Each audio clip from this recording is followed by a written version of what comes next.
গ্রেপ্তার হলো লাজু। তো বন্ধুরা, কোণে দেখালো সিরিয়ালে আগামী পর্বে আপনারা দেখতে পাবেন অনুভবের বাড়িতে চুরি হয়ে যায় গয়না এবং বাড়িতে ডাকা হয় পুলিশ।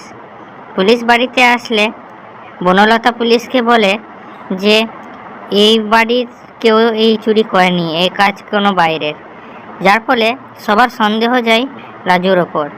রাজু তখন কাঁদতে কাঁদতে বলে যে না, আমি চুরি করিনি। তখন বনলতা বলে তুমি চুরি করেছো এবং সেটা আমি প্রমাণ করে দেবো। তারপর বনলতা পুলিশকে নিয়ে যায় রাজুর ঘরে, যেখানে রাজুর ব্যাগ চেক করলে পাওয়া যায় সেই গয়নাগুলো। তখন পুলিশ গ্রেপ্তার করে নেয় রাজুকে। তখন অনুভবও সেখানে চলে আসে এবং অনুভব বলে যে রাজু, তুমি চিন্তা করো না, আমি জানি তুমি নির্দোষ এবং আমি তোমাকে নির্দোষ প্রমাণ করব। আর আমি এটাও জানি এই কাজ কে করতে পারে।